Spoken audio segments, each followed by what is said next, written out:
Debe activar el micrófono. Está. Ya. Buenas tardes para todos los asistentes a nuestro webinar del día de hoy. Es el primero del año, la Sociedad Colombiana de Pediatría Regional Bogotá. Hoy tenemos un tema de vital importancia, conociendo una prioridad para el pediatra. Realmente tenemos un grupo de expertos muy interesante frente al tema de los cuidados paliativos en niños, niñas y adolescentes. Vamos a contar con la doctora Natalia Perdomo. La doctora Natalia Perdomo es pediatra de la Universidad del Bosque. Hizo cuidado paliativo pediátrico en el Hospital Nacional Alejandro Posadas de Buenos Aires, Argentina. Pediatra paliativista de la Clínica Infantil con Subsidio y del Hospice Presentes. Ella es la coordinadora académica de nuestro curso básico y de diplomado de cuidado paliativo en niños, niñas y adolescentes que realizamos junto con la SOCUPAD y la Sociedad Colombiana de Pediatría Regional Bogotá. En nuestro conversatorio van a participar importantes invitados como son el doctor Miguel Andrés Bayona, pediatra de la Universidad Surcolombiana de Neiva, magíster en cuidado paliativo pediátrico en la Universidad de La Rioja, pediatra paliativista del Hospital Universitario de Neiva y de la Clínica Medilácer. El doctor Luis Ricardo González, que es pediatra de la Universidad Nacional de Colombia, máster en cuidado paliativo de la Universidad de La Rioja, especialista en medicina del dolor y cuidado paliativo de la Fundación Universitaria Ciencias de la Salud, pediatra paliativista del OMI, de la Clínica Pediátrica Colsanitas y de la Clínica Pediátrica Santa María del Lago y del grupo Innovar Salud Clínicas. La doctora Juliana Lopera es pediatra de la Universidad Pontificia Bolivariana, especialista en cuidado paliativo pediátrico de la Universidad Autónoma de México, especialista en cuidado paliativo pediátrico de la Universidad Autónoma de México y pediatra paliativista del Hospital Pablo Tobón Uribe. La doctora María Adelaida Córdoba, pediatra de la Pontificia Universidad Javeriana, especialista en cuidado paliativo pediátrico también de la Universidad Autónoma de México, pediatra paliativista del OMI y de la Fundación Santa Fe de Bogotá y actualmente presidente de la Asociación Colombiana de Cuidado Paliativo. Tenemos un grupo de expertos que es un placer tenerlos aquí en la Regional Bogotá en nuestro primer webinar del año. Vamos a desarrollar este webinar con una conferencia inicial de la doctora Natalia Perdomo y posteriormente continuaremos con el conversatorio con nuestros invitados. Adelante, María Elena. No sin antes también agradecer a nuestro fondo financiador que tenemos a PTC Therapeutics y a Pfizer. Es la manera como la Regional Bogotá puede realizar todos los eventos académicos frente a darle una continuidad a esta actividad, a este conocimiento permanente y un agradecimiento especial al fondo financiador. Entonces vamos a iniciar nuestro webinar con la doctora Natalia Perdomo. Bienvenida, doctora Perdomo. Gracias, doctora Vaquero. Buenas noches a todos los que pues tomaron esta convocatoria y están acá, y especialmente un saludo a mis colegas paliativistas que también aceptaron esta invitación. Bueno, un poco la idea de estar hoy acá reunidos es hablar.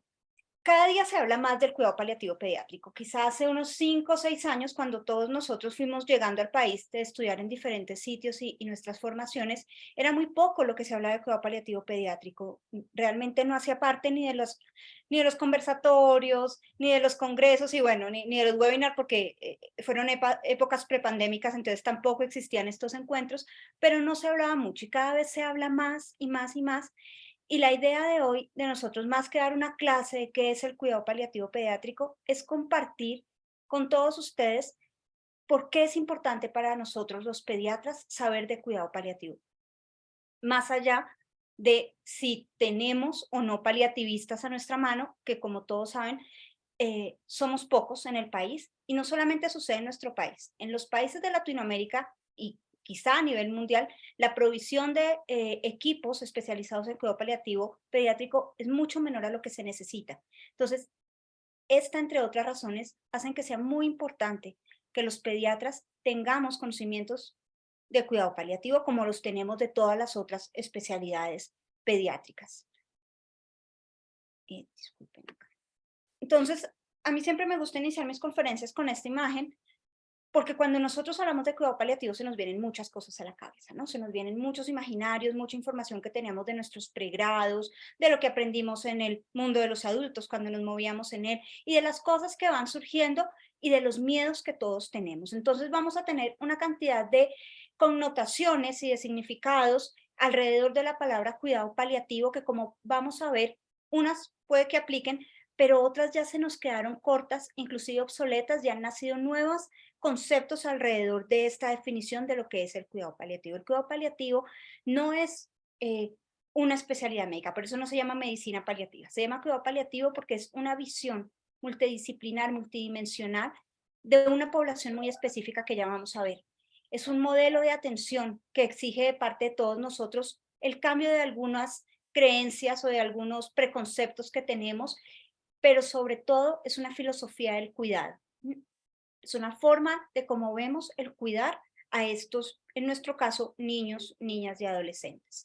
Entonces, más allá de traerle las definiciones de la OMS del 2000 o de la Academia Americana de Pediatría, perdón, de la OMS del 98, la Academia Americana de Pediatría del 2000, o la última publicada tanto para población pediátrica como adultos de la IHPC para el año 2022, perdón, 2020, que fue publicada en el 2020, lo que quise traerles acá es el concepto general de lo que es el cuidado paliativo. Entonces, el cuidado paliativo, como les decía, es una atención interdisciplinar e integral. Es ver al paciente como un todo. ¿Pero a cuáles pacientes? ¿Sí? Porque podemos decir, bueno, es que todos nos beneficiamos de que se nos vea como un todo. ¿Sí? Pero esta filosofía de cuidado o este modelo de atención va especialmente enfocado a pacientes que tienen condiciones, a niños, niñas, adolescentes, con condiciones que los hacen especialmente susceptibles a un sufrimiento multidimensional. Y acá ya entonces van a empezar a surgir otras palabras de, bueno, ¿qué es el sufrimiento en pediatría? ¿Cómo podemos saber que estos niños están sufriendo? Y no solamente estos niños, sino sus familias. Recordemos que nosotros atendemos una diada especialmente frágil por la población que atendemos, que es el niño y su entorno, el niño y su núcleo familiar. Entonces, es la atención de este niño susceptible a sufrimiento por la condición misma que tiene y que además lo lleva a un compromiso en la calidad de vida. ¿Qué cosas acompañan a estos niños, a estas poblaciones? Pues que tienen, la gran mayoría de ellos, un compromiso funcional importante, una susceptibilidad a la fragilidad, ¿sí? A ser especialmente susceptibles a otras comorbilidades, a deterioros, a hospitalizaciones prolongadas, a múltiples intervenciones, a múltiples síntomas. Y por eso otra de las características de esta población es la alta carga de síntomas. Y no síntomas de un solo sistema, sino multisistémicos. Podemos, por ejemplo, estar hablando de niños que, aunque creemos que su condición viene de un solo sistema, ¿sí? Entonces, no sé, tiene un cáncer, pues sabemos que además hay una carga sintomática grandísima acompañándolo, ¿sí? Hay dolor, hay náusea y vómito inducido por la quimioterapia, además hay fatiga, además hay alteraciones del sueño, pero también tenemos alteraciones en la emocionalidad, trastornos depresivos, trastornos del sueño, trastornos del aprendizaje. Como podemos ver, son niños que no solamente se afectan en una de sus dimensiones, sino que se afectan en toda la dimensionalidad que somos el ser humano. Y que además hay importante impacto en el paciente y en su red de apoyo. Entonces, o en su red de cuidado. Entonces es el paciente que tiene que dejar de estudiar o que no se puede escolarizar o que uno de los papás tiene que dejar el trabajo para poder cuidarlo, o que tienen que depender de muchas otras cosas para poder funcionar como familia y funcionar muy entre comillas, porque no somos una sociedad amable con estos pacientes. Culturalmente, socialmente, como estamos digamos, como están dispuestos los recursos sociales, no son amables con estos pacientes. Entonces, pensemos en qué tan fácil es para una familia de estas subir a su niño un Transmilenio en una silla neurológica, ¿sí? O qué tan amables para ellos las calles de Bogotá, que no son amables para nadie. Qué tan amable es el sistema, ¿sí? Para ellos. Entonces hay un alto impacto en todas las dimensiones, no solamente del paciente, sino de su red de apoyo. Son pacientes que tienen altos requerimientos de servicios en los diferentes sistemas. Entonces, no son solamente altos requerimientos del sistema salud, sino que también tienen altos requerimientos del sistema educativo, por ejemplo, o múltiples citas o múltiples instituciones. Necesitan además la terapia física más la terapia ocupacional, pero además necesitan apoyo de enfermería, y estoy hablando, como ustedes se pueden estar dando cuenta, de poblaciones que son el diario vivir de nosotros, ¿sí? Que hacen parte de la cotidianidad del ejercicio de un pediatra, o sea, no son poblaciones ajenas, pero que tienen características muy especiales, muy específicas, que los hacen meritorios, digamos, de un enfoque en cuidado paliativo. Y acá viene algo que es importante tener en cuenta, porque es una creencia que la hemos heredado del mundo de los adultos, y entonces hablamos en términos de pronósticos. En pediatría es muy difícil poner pronósticos. En las condiciones pediátricas es bastante difícil dar un pronóstico, pero sí sabemos que el que sea en tiempo va a ser muy sombrío. Son pacientes que no van a alcanzar lo que se espera del pronóstico vital en una sociedad. En Colombia estamos alrededor de los 78 años, más o menos, diferencias entre hombres y mujeres, o dependiendo de la región donde vivamos, pero digamos que alrededor de los 78 años. Pero nosotros sabemos que aunque no le podemos decir a esa mamá, su niño va a fallecer en 3 meses o en un año, porque no lo tenemos, sí sabemos que no va a alcanzar esta expectativa de vida que le da nuestro país. Pero no solamente estamos hablando de expectativas de vida, estamos hablando de funcionalidad. Más allá de cuánto tiempo va a ser, es cuál va a ser el impacto funcional y el impacto de calidad de vida en ese largo o corto tiempo que ese paciente esté. Entonces, no podemos hablar de pronósticos porque a veces tenemos, y de hecho los sistemas de salud encasillan al cuidado paliativo, si miramos la ley colombiana, por ejemplo, en los últimos 6 meses de vida. Eso nosotros en pediatría no lo podemos saber, pero sí sabemos que tenemos pronósticos sombríos funcionales, pronósticos sombríos de calidad de vida, alto riesgo de intercurrencias graves que lleven a fallecimiento, altos riesgos de deterioros, y esto se nos convierte a nosotros en una visión del pronóstico sombrío. Entonces, ¿a qué es lo que voy con esto? Y por eso les decía, más allá de traerles la definición escrita de la OMS, lo que les traigo son los conceptos de lo que caracteriza a estas poblaciones, y dos conceptos que son muy importantes: el de calidad de vida, que fue en lo que se enfocaron las primeras definiciones, y en lo que actualmente más nos estamos enfocando, en el sufrimiento de estos pacientes y de sus familias. Cuando tenemos estos escenarios, cuando tenemos estas características puestas sobre la mesa, estamos hablando de pacientes plausibles de una atención en cuidado paliativo.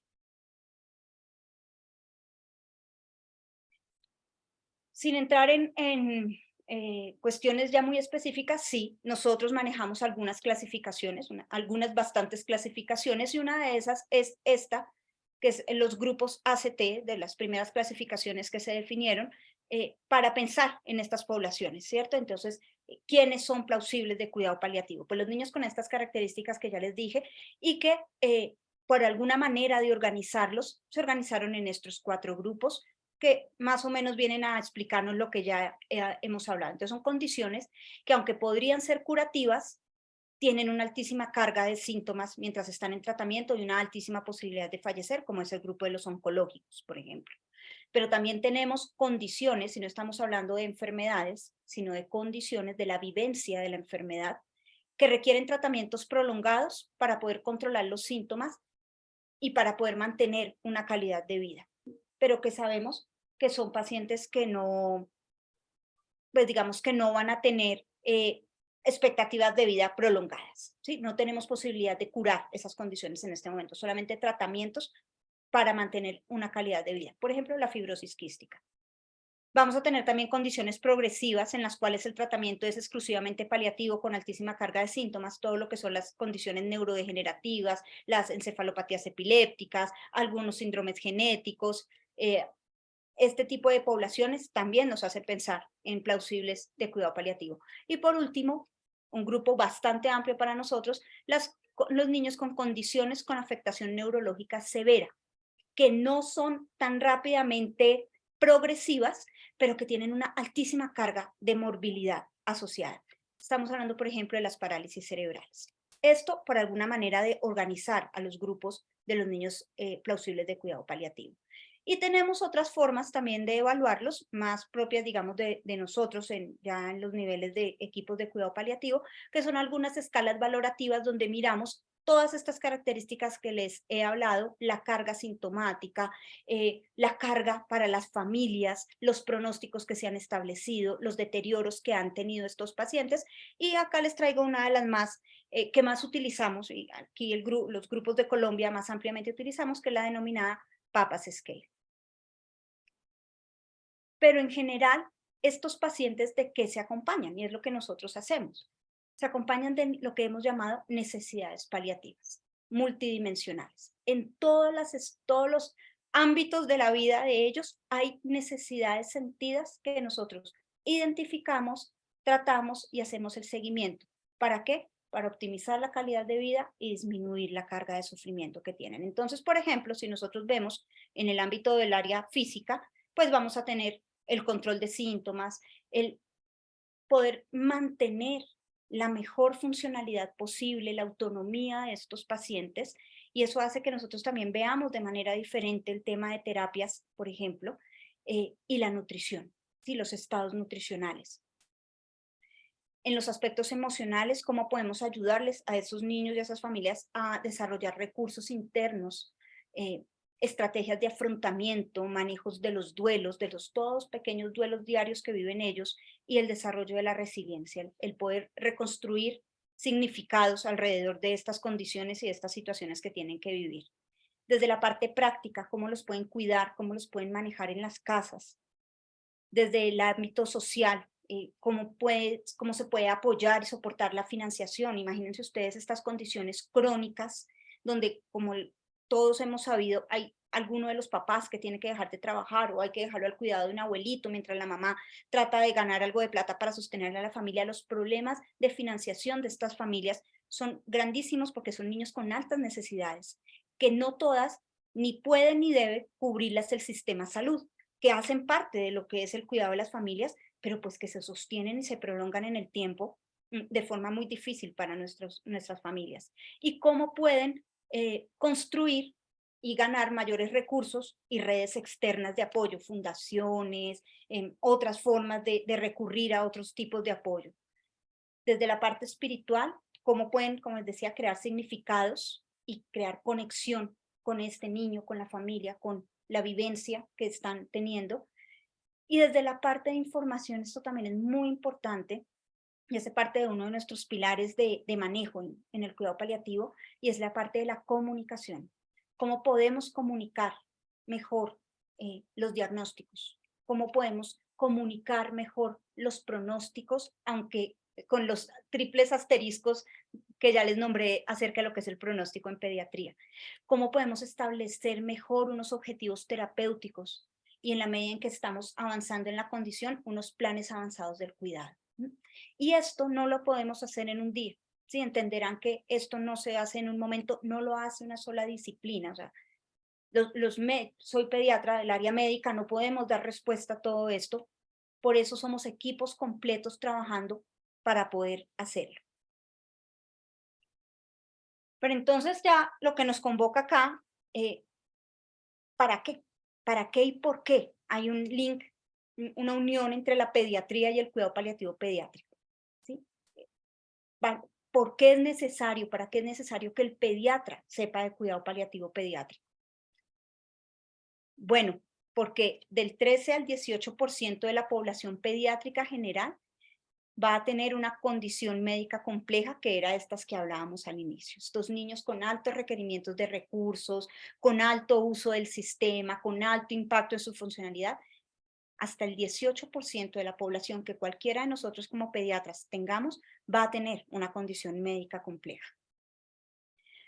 Porque el desarrollo de la medicina ha llevado a un aumento de la supervivencia, ¿sí? Lo sabemos con las unidades neonatales, lo sabemos con las unidades de cuidado intensivo pediátrico, con la cirugía de alta complejidad.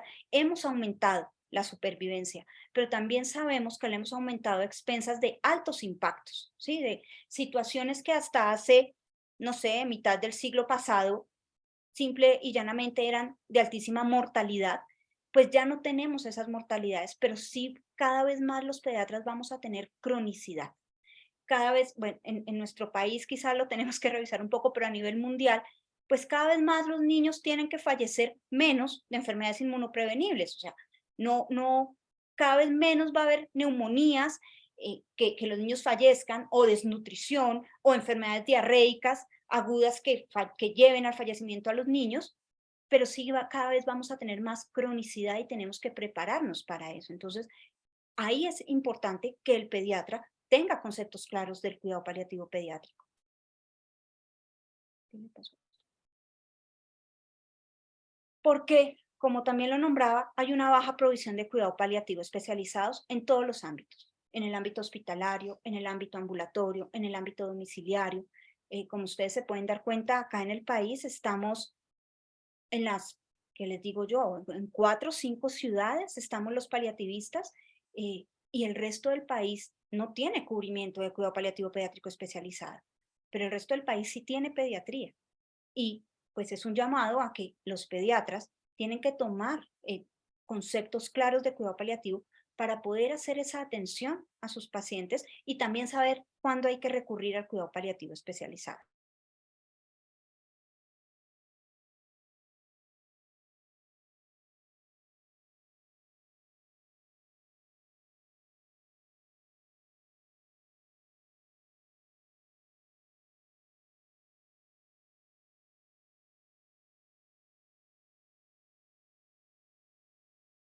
Hacia la etapa de estabilidad nos hemos ido ampliando a la atención porque se ha demostrado que en esas etapas también hay sufrimiento asociado a la condición, ¿sí? También hay alta carga de síntomas. Lo vemos, por ejemplo, en los pacientes oncológicos que en el momento del diagnóstico y durante el tratamiento activo pues tienen una sintomatología altísima, un impacto en su calidad de vida altísimo, y desde ese momento los equipos de cuidado paliativo o el enfoque en cuidado paliativo tenemos un lugar. Pero relacionado con esta baja provisión, nosotros no vamos a cubrir todas las trayectorias desde el momento del diagnóstico hasta el momento de final de vida, y esos largos periodos de estabilidad clínica comúnmente están en manos de los pediatras. Entonces, razón de más para que los pediatras, la pediatría general, tengamos estos conceptos claros. Porque los pediatras mantenemos un contacto frecuente y directo en todos los ámbitos. Y durante toda la trayectoria, que es lo que acabo de anotar. Los pediatras estamos en consulta externa, estamos en urgencias, estamos en hospitalización, estamos en todos los ámbitos de atención de los pacientes, y en todo momento de la atención de los pacientes. Y sobre todo, bueno, sobre todo porque no nos podemos olvidar que ellos continúan siendo niños y continúan siendo adolescentes, y bajo la clasificación de las especializaciones médicas, pues los pediatras somos los que estamos a cargo de los niños y adolescentes, más allá de la condición que los acompaña. Y esto de la fragmentación del cuidado es muy importante. Hablo específicamente de Colombia, porque sabemos que nuestro sistema tiene fragmentados a los pacientes, sobre todo a estos pacientes crónicos. Entonces el neuro los ve en un lado, el neumo los ve en el otro, el gastro los ve en el otro hospital, y el punto en común para ellos, pues es el pediatra.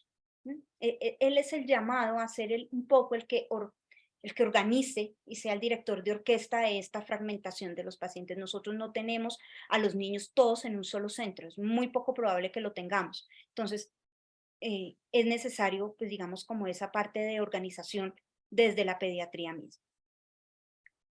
Y en línea de esto, a nivel mundial, se han definido 3 enfoques o 3 niveles de atención para el cuidado paliativo. El que se ha llamado enfoque paliativo, y es el conocimiento que todos tenemos que tener, todos los equipos de salud, auxiliares de enfermería, medicina general, todos tenemos que tener de lo que es el cuidado paliativo, de qué pacientes son, sí, digamos el conocimiento general que todos tenemos que tener sobre esto. Pero también hay un nivel 2, y es Lo otro que tiene que saber, el siguiente nivel de atención. Los pediatras generales, las otras especialidades pediátricas, los médicos generales que hacen parte de los hospitales pediátricos exclusivos, pues es un escalón en el conocimiento. Y ya tenemos en el nivel 3 a lo que sería el cuidado paliativo específico, que son los equipos dedicados exclusivamente al cuidado paliativo pediátrico. Entonces, pues ahí estamos, todos los pediatras, dentro de lo que es la atención de cuidado paliativo. ¿Y a qué sería en términos generales esa atención? Conocer la trayectoria de la enfermedad, de las condiciones y el impacto que tiene esta sobre la calidad de vida. Eso es un llamado al que tenemos que responder. Entender la diada familia-paciente bajo un enfoque integral y holístico y conocer los recursos disponibles. Saber que en el sistema salud y en la comunidad hay recursos para atender a estos pacientes, ¿sí? ¿Cuándo tiene que ir a atención domiciliaria? ¿Cuándo tenemos que pedir el nivel 3, el de los cuidados paliativos específicos? ¿Cuándo podemos acceder a un centro de terapias integrales? Conocer cuáles son los recursos que tenemos a nuestra disposición para optimizar la atención de estos niños.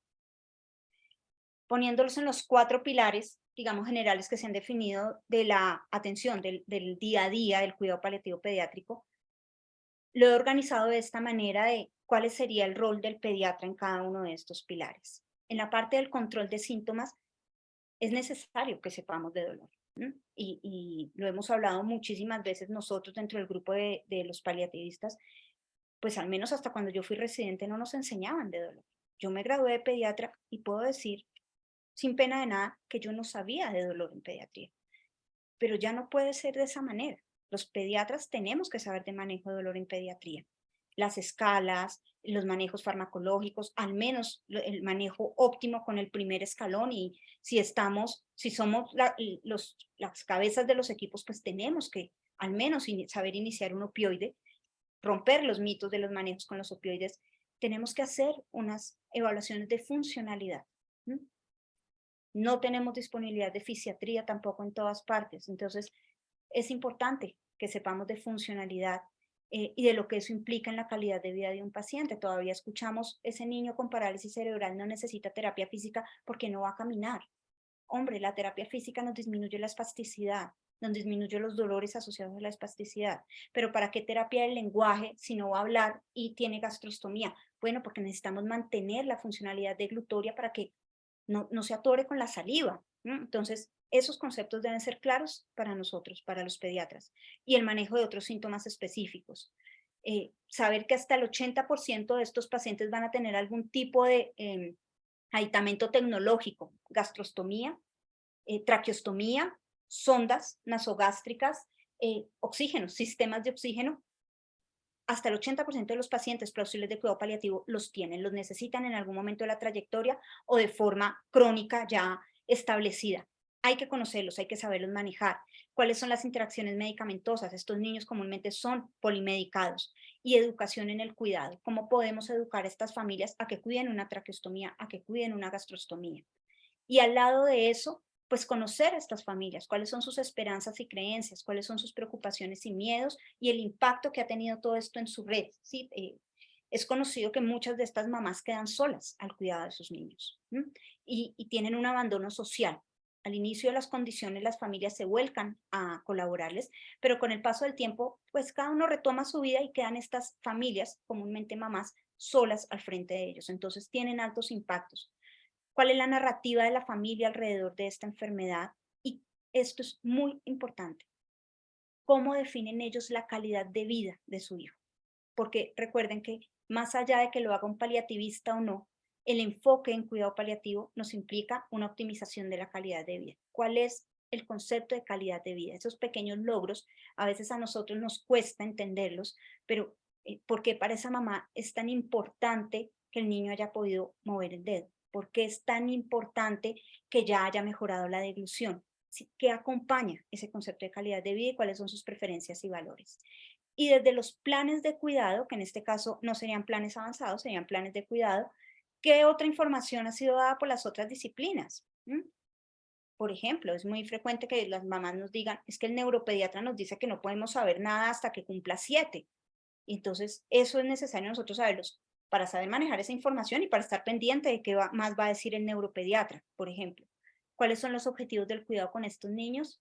Y este manejo, el manejo de la incertidumbre. En pediatría, y especialmente en estos niños, vivimos siempre con la incertidumbre al lado. Esto me lo van a escuchar decir 1000 veces en todas mis charlas y conferencias. ¿Cuántos niños, específicamente los neurológicos con compromiso severo, que creemos que ya en esta neumonía esta fue y le decimos a la mamá y es que va a fallecer y es que va a fallecer y no lo hace? Y al final lo que hacemos es perder credibilidad ante los papás y los papás le terminan diciendo, no, ay doctora, pero es que ya me lo han matado 10 veces ya. Tanto los papás como nosotros tenemos que aprender a vivir con la incertidumbre de estas condiciones. No tenemos pronósticos de tiempo, no sabemos cómo se van a comportar, no podemos decirle a un papá con la mano en la Biblia absolutamente nada, nada está tallado en piedra, pero tenemos que manejarnos en una información que sea clara para ellos y que no alimente cuestiones que no van. Entonces, el manejo de la incertidumbre con ellos, para ellos y para nosotros es diario, es del diario vivir.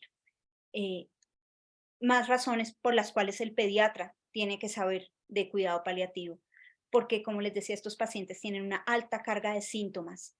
Por ejemplo, los pacientes con compromiso neurológico severo está descrito que hasta el 62% de ellos tienen bastantes días con dolor, ¿sí? Hasta el 62% de ellos o más pueden tener varios días de dolor y hasta el 24% de ellos tienen todos los días dolor y dolor de diferentes causas. Entonces tenemos cuadros dolorosos propios de ellos, pero además pues les sucede todo lo demás que le sucede a un niño. Tienen una caries, tienen un absceso, pues les dio enfermedad diarreica y se nos olvida esto y a veces quedamos con, es que tiene una parálisis cerebral, por eso grita, es que ellos son así. No, y si tiene un cuadro de dolor crónico, ¿sí? y si lo que está haciendo es otro tipo de cosas que podemos atender, si la espasticidad lo tiene terriblemente adolorido, ¿cómo podemos apoyar a eso? Son niños con muchísimos síntomas, que la mayoría de ellos no son atendidos.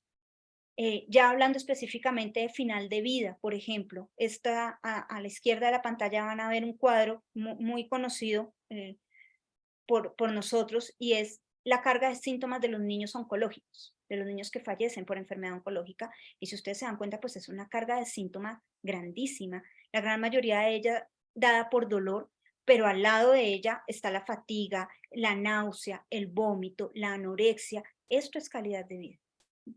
Esto es identificar los síntomas que debemos intervenir para mejorar la calidad de vida. Y en este caso, pues la calidad del final de vida.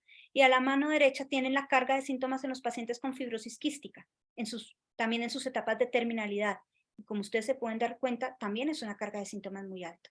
La disnea, la fatiga, la ansiedad, el dolor, la anorexia. Entonces, estamos hablando de niños con muy alta carga sintomática, que ustedes no siempre van a tener un paliativista al lado, y que, digámoslo de esta manera, el especialista en el área, el neumólogo, el oncólogo, se hace cargo de una parte, pero gran parte de esto queda en manos de los pediatras. Entonces vamos a tener niños inmersos en una familia con necesidades físicas, psicosociales y espirituales que se van a mover dentro de los diferentes, digamos, sistemas de alta complejidad del sistema de salud para cuestiones como las urgencias, atención especializada, hacer apoyo desde los equipos de cuidado paliativo, que muchos todavía estamos allá metidos en los hospitales, pero no se nos puede olvidar que también hay otro sistema grandísimo que lo acompaña, que es el sistema de la comunidad, donde vamos a tener todos estos otros apoyos también en la atención de los pacientes. Y esto de alguna manera es para sensibilizarnos a los pediatras de que nos tenemos que mirar a nosotros mismos para poder atender a estos pacientes. Primero nos tenemos que mirar a nosotros para poder romper muchas de las creencias y preconceptos que tenemos. ¿Cuál es el concepto que tenemos de niñez y adolescencia? Si estudiamos pediatría y nuestro preconcepto de ser pediatras es atender niños que van a jugar porque son el futuro del país y porque van al colegio, no se nos puede olvidar de que hay una población pediátrica que no va con esas características y siguen siendo población pediátrica y siguen estando en nuestras manos y siguen necesitándonos. ¿Cuál es nuestro concepto de salud y enfermedad? ¿Cuál es nuestro concepto de calidad de vida? Y esto es una cosa que debemos siempre preguntarnos a nosotros. Porque si para nosotros concepto de calidad de vida es el niño que puede hacer lo que yo quiero para mi hijo o lo que yo hice de niña o el concepto que yo tengo de un niño sano, pues entonces vamos a calificar a una gran cantidad de niños sin calidad de vida y tenemos que informarnos de cuál es su concepto de calidad de vida. Mi concepto de calidad de vida no es el concepto de calidad de vida del otro. Y nosotros no estamos optimizando mi concepto, estamos optimizando su concepto de calidad de vida.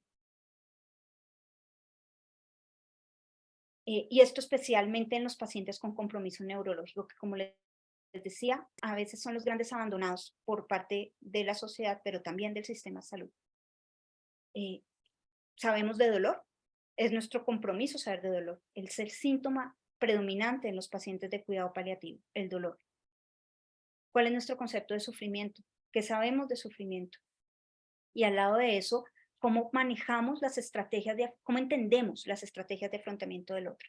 Es que esta mamá es tan difícil, es que las mamás de los crónicos son tan complejas, es que ese papá tan agresivo.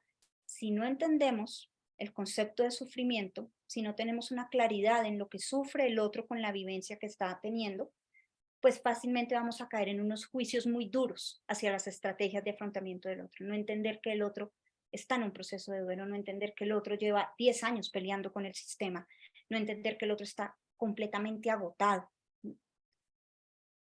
¿Cuál es nuestra autogestión emocional? ¿Cómo manejamos nosotros con nosotros mismos todo eso? ¿Cuáles son nuestras capacidades en comunicación, nuestras habilidades en comunicación?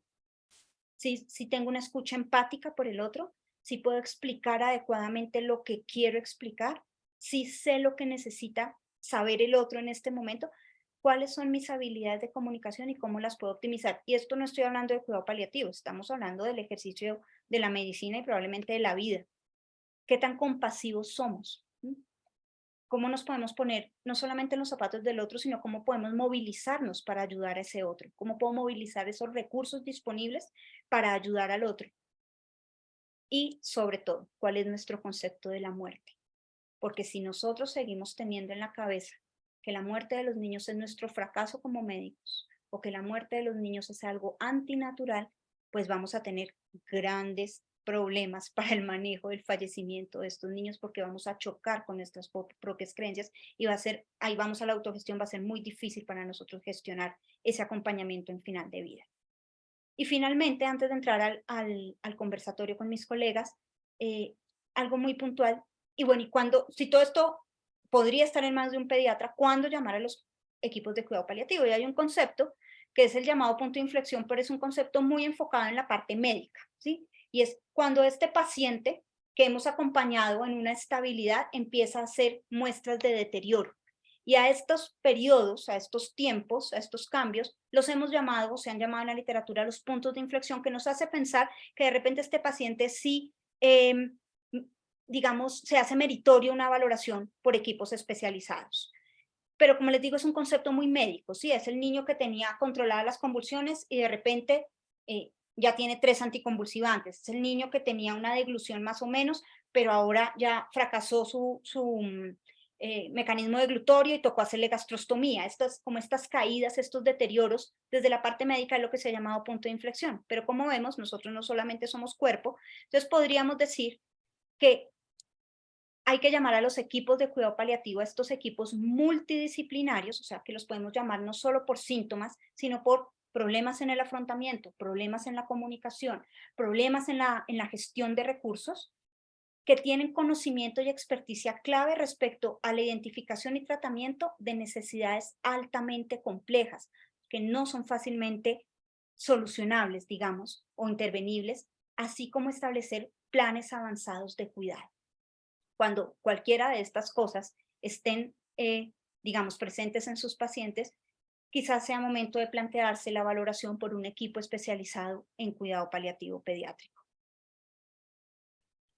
Eso era lo que quería compartirles en este momento respecto a por qué es prioritario que los pediatras sepamos de cuidado paliativo. Y bueno, voy a dar apertura al conversatorio para ampliar todos estos temas más, pero de la mano de mis compañeros paliativistas. Voy a dejar de compartir en este momento. Y bueno. Muchas gracias, doctora Perdomo. Aquí ya tenemos preguntas en el chat de nuestros participantes, pero adelante con los invitados, doctora Perdomo.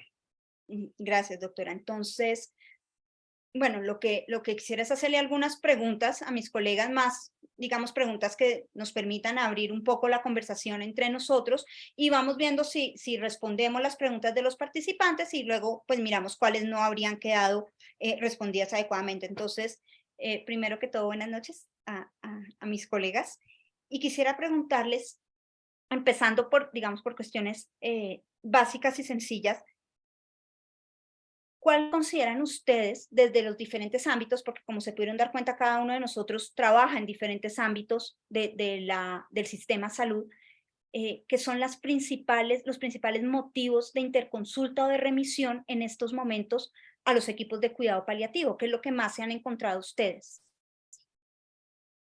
Y les dejo los micrófonos abiertos para que ustedes compartan.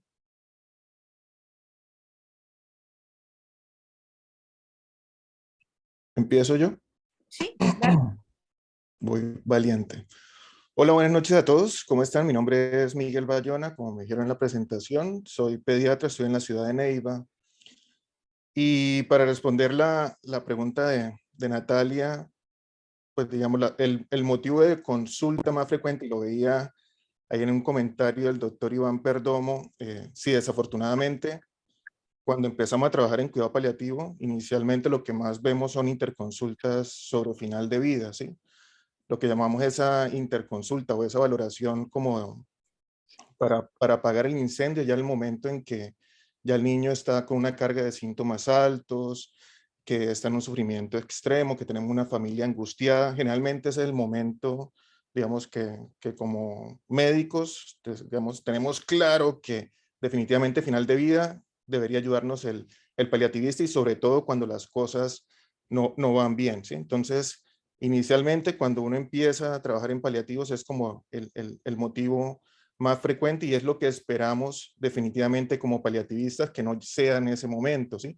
Cuando llegamos en ese momento, cuando ya tenemos una familia angustiada que no conocemos, una familia que ha vivido una enfermedad, una carga de enfermedad probablemente, a veces de meses, a veces de años, y llegamos en ese momento, pues definitivamente sí, podemos controlar los síntomas, pero la comunicación, la toma de decisiones, tantas intervenciones que podríamos tomar con más antelación y que podría ser una intervención mucho más provechosa, se nos dificulta cuando solo conocemos la familia hasta ese momento, pero por supuesto que lo hacemos de una manera lo mejor posible y siempre con la mejor disposición. Entonces, ese es como el motivo de consulta más frecuente al que me enfrento en las diferentes instituciones acá donde estoy en Neiva y por supuesto esperamos y lo que espero y uno de los mensajes que quisiéramos dejar muy claro es que definitivamente cuidado paliativo no es única y exclusivamente atención al final de vida, sino todo lo que mencionó Natalia durante su conferencia. Muchas gracias, Miguel. Yo soy María Adelaida Córdoba, soy la presidenta de ASOCUPAC, Asociación Cuidados Paliativos de Colombia. Como me presentaron, ya conocen mi trabajo especialmente es como paliativista pediatra, casi que exclusivamente como paliativista pediatra en la Fundación Santa Fe, en el Hospital de la Misericordia OMI. Y creo que una de las cosas que es muy importante resaltar en eso es lo que menciona Miguel, y es que cuando uno empieza a trabajar en cuidado paliativo, uno ve muchos pacientes de final de vida como en un escenario ya muy hacia el final de la vida, casi en muerte inminente. Pero a medida que va pasando el tiempo, y creo que esa es una de las cosas en las que tenemos que enfocarnos cada día más, es que sí existen instituciones y los pediatras en general estamos dispuestos cada día más a trabajar en cambiar esa percepción que tenemos del cuidado paliativo.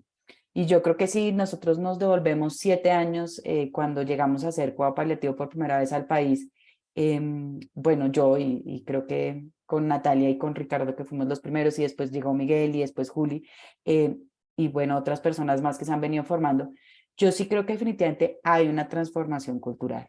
Y creo que una de las cosas en las que es más importante trabajar siempre en cuidado paliativo es definitivamente en tratar de buscar esa transformación cultural, en no enfocarnos en el cuidado paliativo como el grupo y el equipo de personas que se encargan de cuidar la muerte, sino precisamente del equipo de personas que se encarga de cuidar la vida y de restaurar en la medida de lo posible la dignidad que tienen todos los pacientes, no importa su condición clínica. Entonces, yo creo que una de las cosas que yo puedo decir con felicidad y con alegría hoy es que cada día nosotros vemos un grupo de pacientes que tienen indicación temprana de ser valorados por parte del cuidado paliativo. Vemos un grupo de pacientes con enfermedades crónicas complejas, con enfermedades neurológicas dentro, digamos, de las categorías que explicó Natalia, con condiciones, digamos, degenerativas que cada día tienen un deterioro un poco más grande de su calidad de vida y de sus condiciones, que vemos también en algunos escenarios cáncer de forma temprana, incluso en modelos de atención específicos en los que hay atención concurrente desde el diagnóstico de la enfermedad, que es parte, digamos, pues de nuestro objetivo más grande.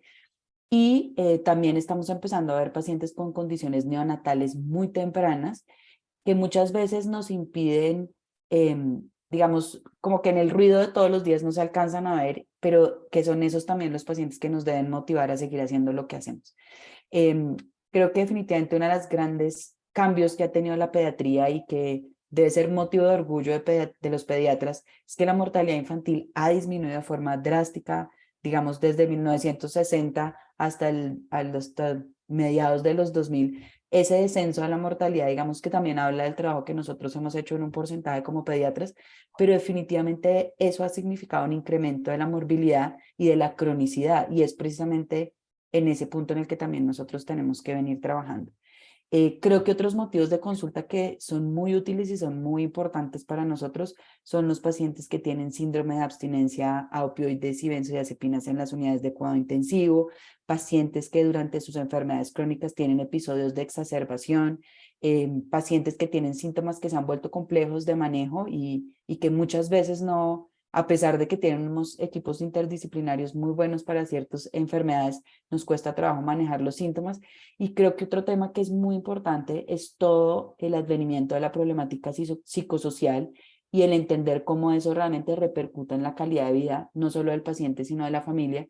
Y creo que también esos pacientes que en algunas oportunidades no hay como por dónde arrancar. Una vez hablábamos con Ricardo, que es mi compañero, y decíamos, mire, no sé ni por dónde arrancar, todo está tan complicado que no sé ni por dónde arrancar. A veces esos pacientes por donde las personas no saben ni por dónde arrancar, son los pacientes que nosotros vemos y creo que, como dijo Miguel, tratamos de hacer lo mejor posible y entre más temprano lo hagamos mejor.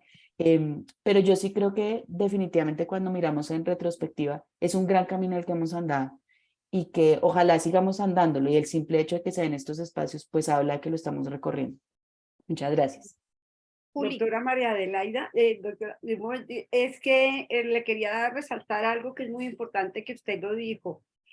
Esto es como el camino que se inicia y lo inician ustedes como un grupo de profesionales de la pediatría que vieron ese espacio que era tan importante para que nosotros los médicos y la atención en salud no dejara de lado esa parte vital para los niños, las niñas, los adolescentes, no sin dejar por fuera, por supuesto, a los adultos, pero estamos hablando del cuidado pediátrico, porque a veces los pediatras consideramos o tenemos la idea que los niños, como lo dijo la doctora Perdomo, solo están para crecer, desarrollarse, ser los ciudadanos del futuro, pero pues también la cronicidad y las enfermedades crónicas están con la infancia. De pronto hay una idea de que la enfermedad crónica no es como de la infancia, sino es como de los adultos. Resaltar todo ese trabajo que ustedes han hecho y de pronto aquí con una de las preguntas, por eso dije voy a darlo, es los programas que se tienen activos en el país. La doctora Perdomo nos nombró lo que están haciendo en Medellín, lo que están haciendo de pronto pues en Bogotá, conozco varios, pero de pronto Natalia y nuestro grupo de expertos, ¿qué nos pueden hablar a nosotros los pediatras de lo que se está haciendo en el país? Sabemos que son muy pocos, pero estos programas han crecido. La doctora María Adelaida ahorita lo decía, nos tenemos que comunicar entre nosotros porque estamos pues como un poco, a veces los casos son bastante difíciles, nos sentimos como un grupo pequeño, pero yo creo que el gran aporte que se tiene acá es que los pediatras somos pues debemos ser la mano derecha, debemos ser los compañeros, debemos ser como el equipo que apoyan todo esto por supuesto, a los pacientes, y tenemos un recurso valiosísimo como son los paliativistas. Doctoras. Bueno, respecto a lo que la doctora pregunta, más o menos desde hace, yo pensaría que hace como unos 6 años que empezamos a llegar, algunos que nos formamos afuera, todavía mantenemos mucho, estamos todavía en los niveles de alta complejidad, porque fue a través de los hospitales, de las clínicas de alta complejidad que se vio la necesidad y se fueron armando, digamos, estos equipos. Entonces, nosotros tenemos equipo en Medellín con Juliana. Hay equipos, digamos, de los que vamos conociendo. En Bogotá estamos el del OMI, está el grupo Sanitas Colsanitas, ya ha ido también aumentando esta intervención, está la Clínica Infantil por Subsidio, el Hospital San Ignacio, la Fundación Santa Fe, con equipos como tal de cuidado paliativo. Si alguno se me escapa, pues me disculpan. En Neiva pues está Miguel. En Cali también tenemos colegas con equipos en Fundación Valle de Lili, que de hecho fue uno de los primeros equipos que también se fue formando. Pero como ustedes se pueden dar cuenta, son las ciudades principales, y aún así las ciudades principales, por ejemplo, Bogotá, pues hablar de Bogotá y sus alrededores y que solamente estemos unos 4 o 5 equipos de alta complejidad, nos quedamos cortos, y estamos hablando de la ciudad que tiene más equipos.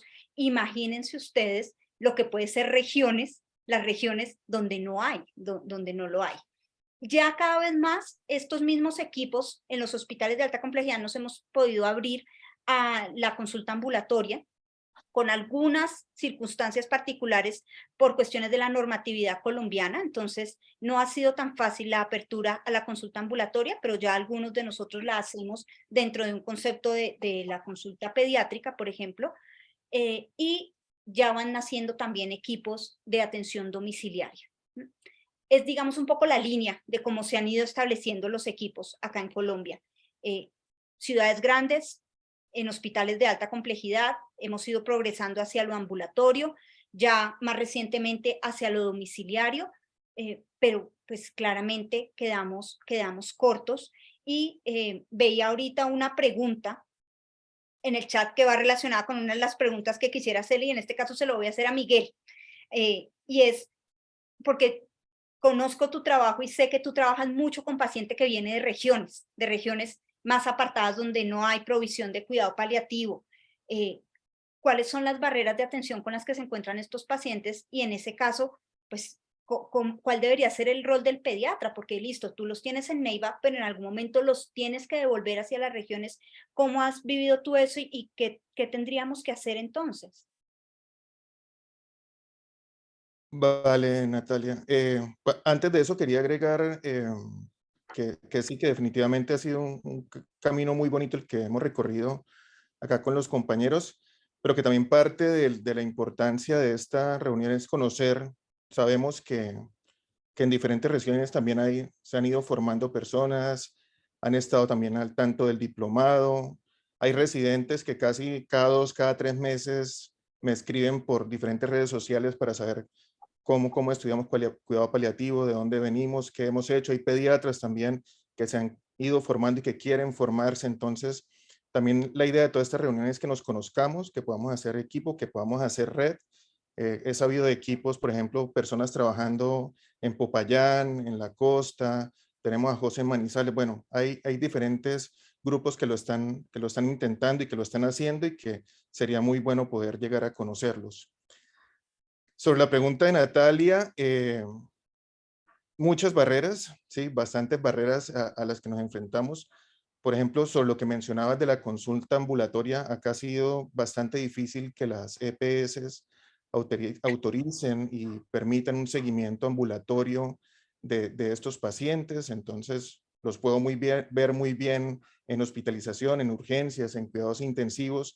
Para el momento de ese seguimiento ambulatorio, hay trabas, ¿sí?, para dar esas citas por consulta externa. Entonces son pacientes que habitualmente salen con la orden y terminan siendo vistos, por ejemplo, por paliativistas de adultos, o sencillamente no teniendo un seguimiento. A veces inclusive le dan, por ejemplo, la autorización hasta Bogotá. Entonces personas que están a 4 o 5 horas de Neiva tienen que llegar a Neiva y después agarrar un bus hasta Bogotá para esa valoración. Y después tengo Natalia o María Adelaida me llaman a decirme, Miguel, este paciente va a estar allá para que estés pendiente porque los están mandando hasta acá. ¿Sí? Entonces, definitivamente barreras administrativas en nuestro sistema hay bastantes y con serias dificultades. Otro de los problemas que tenemos en las regiones definitivamente es el tema educativo, ¿sí? La formación, lo que mencionaba Natalia durante su charla. Igualmente, yo me formé como médico general en Cartagena y como pediatra acá en Neiva, y sí, nunca recibí una información acerca de lo que eran cuidados paliativos. Ahora cuando le pregunto a los estudiantes, soy docente de posgrado y de pregrado acá en Neiva, y me dicen que ocasionalmente en alguna charla de bioética o de medicina interna o de anestesiología les hablan algo sobre cuidado paliativo, pero definitivamente es algo fugaz y existe esa necesidad imperiosa de que en los diferentes pregrados y posgrados nos hablen de cuidado paliativo. Afortunadamente el año pasado salió la ley 2241 del 2022, donde están recomendando y diciéndole a las diferentes instituciones educativas que tienen que formar a los profesionales de salud, psicología, trabajo social en cuidado paliativo. Esperamos que eso en algún momento llegue a suceder, porque si en medicina definitivamente estamos recibiendo poca formación, pues también en psicología, enfermería y trabajo social, por supuesto que está pasando, recordando que el cuidado paliativo pues es un equipo integral, y si queremos dar un cuidado paliativo de calidad, pues debemos tener estos equipos muy bien formados. Acá poco a poco he ido logrando que psicología, que trabajo social, que enfermería se vaya motivando. ASCON, por ejemplo, ha hecho un trabajo también bien interesante en formación en cuidado paliativo desde la perspectiva neonatal, lo que hemos hecho con Sociedad Regional de Bogotá y Asocupac con el diplomado, pero sí necesitamos que las instituciones de pregrado y posgrado nos formen para que así el pediatra definitivamente tenga esa perspectiva y ese enfoque paliativo de un primer nivel o de un segundo nivel de atención, para conocer qué pacientes son los que son plausibles o los que necesitan el cuidado paliativo. Entonces, digamos, son algunas de las barreras que vemos acá en las regiones, en la Colombia profunda, sobre cuidado paliativo. Gracias, Miguel. Pronto, Nati, si puedo completar un poquito la experiencia aquí en Medellín con el equipo de salud en casa y con otros niveles de atención, teniendo en cuenta pues las diferencias o las distancias, perdón, que tenemos también geográficas, retomando la falta de cierta manera de formación, pues lo que hemos hecho es fortalecer equipos básicos de atención que sirvan como de puente y enlace con las familias, y que de cierta manera el paliativista pueda hacer una atención adicional o un enlace con ellos. Y esto facilita mucho la atención en zonas, digamos, más distantes. En el oriente de Antioquia tenemos un grupo grande de niños que, pues por las condiciones geográficas, facilitaron que genéticamente se diera una gran cantidad de enfermedades huérfanas en esta región. Entonces tenemos muchos pacientes ahí a través de la doctora Claudia Pérez, paliativista también, de la doctora Diana Peña, especialista en dolor pediátrico, de la doctora Musayeda, que hablando pues puntualmente de Antioquia, hemos logrado como llegar a esas zonas de manera, digamos, más específica a través de la capacitación de equipos de salud, como los de salud en casa, pues hablando en este caso tengo que hablar de EPS Sura, y en el hospital, pues, digamos, la captación aumenta desde que se ha generado una clínica específica de enfermedades huérfanas. Y ahí quería enlazar, Nati, un poquito el tema de la importancia de hacer equipo multidisciplinario y de cierta manera reconocer que en cardiología, por ejemplo, hemos ido aumentando, sé que los ha pasado lo mismo en Bogotá y lo mismo probablemente a Miguel, con respecto a la remisión de pacientes con ventrículo izquierdo hipoplásico, con enfermedad de Einstein, con hipertensión pulmonar severa. Más adelante han ido llegando niños con fibrosis quística, niños con distrofias musculares, todos estos niños que les cuento de la clínica de enfermedades huérfanas. Y así, digamos que se ha ido creciendo, igual que como comentaba María, como comentaba Nati, inicialmente atención de fin de vida y ya cada vez más de forma temprana, porque digamos que Nati lo dijo desde el principio, lo ideal es desde el diagnóstico, lo ideal es de forma concurrente, pero sabemos pues que eso requiere obviamente más personal formado y más conocimiento y de cierta manera, como nos decía alguna colega alguna vez, más evangelización paliativa pediátrica para poder llegar digamos, a desmontar esa idea de solo el fin de vida. y recordar que siempre que veamos niños y tengamos, o adolescentes obviamente, y tengamos esa duda de si se va a beneficiar o no de un acompañamiento por equipos de cuidado paliativo pediátrico, pues preferible interconsultarlo y que te lo devuelvan porque no necesita en ese caso la atención simultánea o concurrente o intermitente o como se pueda por cuidado paliativo, pero recordar que finalmente pues lo que hacemos como pediatras y en general como médicos es navegar con los pacientes esa trayectoria de enfermedad, y entre más personas se suban a ese barquito, digamos que más posibilidad hay de dar una atención con calidad. Eso hace parte de lo que es cuidado paliativo pediátrico. En ningún momento suplanta o cambia, digamos, ese médico tratante que puede ser el neumólogo, va a ser el cardiólogo, va a seguir siendo el oncólogo, el neurólogo, sino que se suman más personas en función de niños que por su situación tienen muchísimas más necesidades que otro niño de su misma edad. Era como lo que quería agregar Nati ahí. Gracias, Juli. Ricardo, ¿estás por ahí? Sí, el doctor Ricardo lo veo presente. Doctor Ricardo. Ricardo, una pregunta. Richie, tú que también trabajas en diferentes ámbitos de la atención, diría yo en los 3 ámbitos, estás en el ambulatorio, en el hospitalario y en el domiciliario. Quisiera preguntarte algo que es muy frecuente que nos pregunten y que a veces no es tampoco tan claro los límites, y es la diferencia entre los programas de atención domiciliaria de paciente crónico y los cada vez más nacientes programas de atención domiciliaria de cuidado paliativo, y en qué momento un paciente se mueve entre el uno y el otro.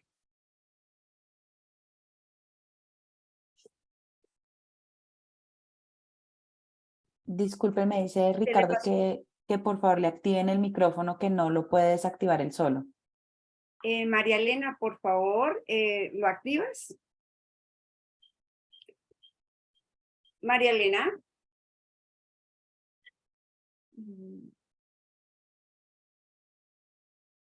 Ahora sí, creo que sí, ¿cierto? ¿Ya me escuchan? Sí. Ya le escuchamos. Bueno, Natalia, otra vez, por favor, me hablabas algo sobre el nacimiento de los programas domiciliarios, un poco la diferenciación entre cuidado paliativo y el cuidado crónico. ¿Sí? Es que cada vez tenemos más programas de atención domiciliaria paliativa, inclusive más programas de atención domiciliaria paliativo pediátrico.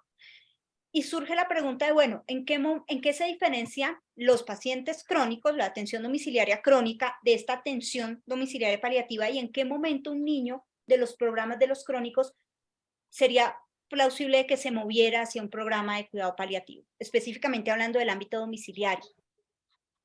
Bueno, yo creo que hay que partir de un hecho que aprendí, digamos, de uno de los grupos con quien tuve la oportunidad de formarme, y es que la atención domiciliaria no es una meta, sino es una opción. Y es que muchas veces en todo este ejercicio de poder brindarle la mejor atención en la casa, perdón, la mejor atención a los chicos, a los niños, a sus familias, a veces, no sé, sin querer queriendo, o tal vez voy a decirlo de esta manera, con un vicio administrativo inadecuado, quedamos con la intención y la idea de que como la casa es más barata y es menos costosa y demanda menos personal asistencial, entonces mejor mandemos a todos los niños para la casa, y la casa termina siendo una meta, no solamente desde el punto de vista administrativo, sino incluso dentro de los indicadores de atención y dentro de los estándares de calidad. Y es verdad que en muchos de los sistemas eso es un estándar de calidad, y digamos que puede llegar a serlo, pero esto tiene que ser muy contextualizado. Entonces, yo voy a partir del hecho que la casa de los niños que tienen condiciones altamente limitantes para la vida o altamente amenazantes no necesariamente es la casa en donde viven. Entonces, una historia muy puntual, y creo que todos podríamos contar una historia similar a esta. En el OMI conocíamos un chico que se hospitalizaba siempre al principio o más o menos mediados de diciembre, y pasaba y se iba más o menos la primera, segunda semana de enero. Y era un niño con una falla renal crónica. Y siempre se descompensaba para esa época, y alguien se dio cuenta de la situación, y en medio se hizo un ejercicio rarísimo, no mentira, se hizo un ejercicio muy interesante, que era hablar con el chico y preguntarle, venga, ¿qué está pasando? Y básicamente lo que el niño respondió es que aquí es el único sitio en donde en Navidad puedo comer rico y me dan regalos. Entonces la gran pregunta es, ¿cuál era la casa de ese niño? ¿Cuál era el hogar realmente de ese niño? Entonces esa es una primera pregunta, y la otra pregunta es, ¿en dónde, si el hogar de ese niño, a pesar de que sepamos que no necesariamente sea el hospital, brinda las mejores condiciones de atención, no solamente para el cuidado crónico, para poder entrar a responder la pregunta, sino para poder dar respuesta a las altas necesidades y las complejas necesidades que implica el cuidado paliativo. Entonces, en esencia, y digamos que a mí me gusta mucho ejemplificar las cosas, haz de cuenta que vas por un mar en calma. Y ese mar puede llegarse de tormentas y eventualmente puede tener muchas olas, pero está en calma, pero no deja de ser el mar. Esa es la condición de un niño con condición crónica, valga la redundancia. En cambio, la condición de un niño en cuidado paliativo es ese mar que de pronto está en calma, pero de repente entra la tormenta, tú no sabes si se te hunde o no se te hunde el barco, o de repente sales de esa tormenta y no necesariamente puedes salir de esa tormenta, puedes seguir en la tormenta y el barco no se te hunde. Entonces, para poder llegar a la respuesta un poco más concreta, y creo que aquí nos tenemos que, digamos, adherir mucho a lo que tú mencionabas en la charla sobre las herramientas que nos permitan definir qué intensidad de atención requieren los niños que son susceptibles de cuidado paliativo pediátrico, entendiendo que el hecho de tener una condición altamente amenazante o limitante de la vida, si bien los hace susceptibles de recibir atención de cuidado paliativo, no nos determina qué intensidad o qué complejidad de atención de cuidado paliativo deberían recibir. Y creo que eso, es decir, definir qué tanta intensidad tiene, más lo que mencionabas de la trayectoria de la enfermedad de los niños, que nos permitan definir si definitivamente el mar está en tormenta o el mar está en calma y qué tanto tiempo lleva ese mar en calma o qué tanto tiempo ese mar lleva en tormenta, nos permite hacer la diferenciación entre si el niño debería estar a cargo de un equipo de cuidado crónico o a cargo de un equipo de cuidado paliativo. ¿Qué debería ser un equipo de cuidado crónico? En esencia, procurar mantener el estado basal del niño y en la medida en la que hayan cosas que se puedan incluso corregir parcialmente, como por ejemplo las intervenciones por el equipo terapéutico, terapia física, ocupacional y de lenguaje, que puedan recuperar parcialmente la movilidad y la funcionalidad. Y creo que de esto todos hemos sido testigos de niños que pueden, por ejemplo, tener tumores del sistema nervioso central, que en principio los vimos postrados en cama con unas escalas de funcionalidad con completa dependencia y a los 6 meses pueden llegar a la consulta caminando y hablando, no se han curado, no están completamente bien, pero han entrado en una fase de cronicidad, es decir, el mar ha entrado en calma, ¿sí? Entonces, a pesar de todo, pues de alguna manera la forma es a través de esas herramientas, poder definir cómo viene la trayectoria de la enfermedad de ese chico y poder definir con base en esa escala de papas cuáles son las necesidades de cuidado paliativo para que el equipo de cuidado crónico se dedique justamente a eso, a mantener la condición basal del niño y tratar de pronto de recuperar ciertas cosas. Y por otro lado, cuidado paliativo, que debido a que se tiene una altísima necesidad de intervenciones no solamente desde el punto de vista sintomático físico, sino sintomático también emocional, sino también no solamente emocional del niño, sino de su familia. Y probablemente otra serie digamos, de ámbitos que justamente abarca esa escala de papas, pues al final terminan marcando esa gran diferencia. Entonces, es una pregunta que me parece absolutamente pertinente porque en esto también, y quiero con esto finalizar mi intervención, esto no es una línea gruesa así ¿cómo diríamos? Como las fronteras de un país o como el muro que divide ciertos países o la gran muralla que atraviesa otro país oriental. No, esto no es una cosa tan clara a veces. Y justamente de eso se trata, de evaluar en el tiempo, porque como esto es tan dinámico, vuelvo al ejemplo, y perdón que sea como tan figurativo en esto, pero el mar puede entrar en tormenta en cualquier momento, como puede permanecer en calma por mucho más tiempo. Y ahí es donde tal vez está, y ahí sí voy a acudir también a las figuras, el arte de ejercer la medicina. Y es que para hacer esto, yo creo que no necesariamente usted debe ser ultra especialista en la uña chiquita del dedo chiquito del pie derecho, ¿sí? Creo que esto se puede hacer con un ejercicio genuino de sentarse, hablar con la familia, pintar la trayectoria de la enfermedad, que quienes me han escuchado hablar sobre el tema saben que eso se debe pintar para que la gente se dé cuenta de cómo es la situación y hasta el mismo equipo de salud se dé cuenta de cómo es la situación. Y finalmente escuchar cuáles son las necesidades, equipararlas con los problemas que de pronto identificamos como equipo de salud y tratar de no disgregarlas tanto, porque creo que eso también, digamos, hace que esa línea que tras de que no es tan clara, pues termine de difuminar si al final uno no sabe si está haciendo cuidado crónico, cuidado paliativo, cuidado agudo o ni siquiera cuidado. Gracias, gracias Richie. Bueno, yo creo que ya para ir cerrando y dejar abiertos si hay otras preguntas. Hay hartísimas preguntas en Sí, el por chat. eso, para ir cerrando estas preguntas que tenía yo acá y dejar las del chat, quisiera preguntarle a Maggie y a María Adelaida, bueno, y para el resto de mis compañeros también, los que quieran intervenir, aunque hemos hablado, pues digamos, de todo lo que hemos ampliado el cuidado paliativo a lo largo de los años y cómo hemos entrado cada vez más desde los diagnósticos, de alguna manera nuestro campo de experticia sí sigue siendo el acompañamiento de final de vida. O sea, ese sí sigue siendo nuestro diferencial y campo de experticia. Pero no siempre estamos nosotros ahí. De hecho, en la gran mayoría de los acompañamientos de final de vida no vamos a estar los paliativistas en ese momento. ¿Qué debemos saber los pediatras y cómo podemos hacer mejor ese acompañamiento en final de vida de los pacientes? Bueno, yo creo que esa es una pregunta bien interesante. Lo voy a decir de la siguiente manera. Primero, creo que, como dijo Ricardo, todos los médicos deberíamos ser conscientes de que deberíamos mejorar cada día nuestro entrenamiento y que así como todos potencialmente podemos volver a atender un parto y traer a alguien que viene al mundo por primera vez, deberíamos ser capaces de acompañar a todos los pacientes cuando se van a ir de este mundo. Y creo que en ese sentido deberíamos definitivamente trabajar en tener una formación adicional que nos permita acompañar a los pacientes.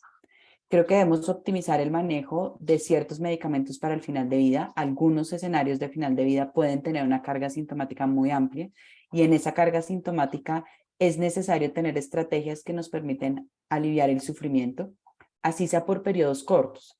Digamos que, como dice Natalia, muchas veces durante mucho tiempo los paliatistas hemos cuidado a los pacientes, los pediatras de consulta externa han cuidado a los pacientes, pero en el momento específico en el que el paciente va a fallecer y tiene una descompensación, está la persona que está de turno.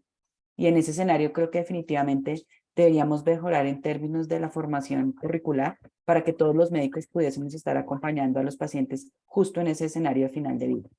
Creo que otra de las cosas que es muy importante es trabajar cada día más en ser más competentes y digamos, en entender que la competencia va ligada no solo a saber hacer, sino a saber cuándo hacer. Y en ese escenario me refiero particularmente a los escenarios de reanimación cardiopulmonar. Es decir, todos nosotros, inclusive nosotros los paliatistas, tenemos que hacer el PALS para poder trabajar. Y repetimos el PALS cada 2 años, pero muchas veces al PALS le falta un componente y es qué pasa cuando el paciente al que yo estoy viendo no se beneficia necesariamente de hacer una intervención. ¿Qué pasa si este paciente está con una intubación orotraqueal, con un soporte pleno, como le ha pasado muchas veces también al doctor Perdomo, y tengo que tomar la decisión de empezar a disminuir este soporte vital avanzado? Entonces creo que tendremos que entender que la competencia no es solamente saber hacer algo, sino saber cuándo no hacerlo. Y eso es lo que realmente nos hace competentes como médicos. Creo que definitivamente debemos cultivar a lo largo de nuestro entrenamiento unos niveles muy elevados de empatía y compasión. Y en eso estoy totalmente de acuerdo con lo que menciona Natalia en su conferencia, y es que definitivamente no solamente tomar decisiones, sino acompañar a las personas a morir es un acto de compasión y empatía. Y definitivamente tenemos que trabajar en eso.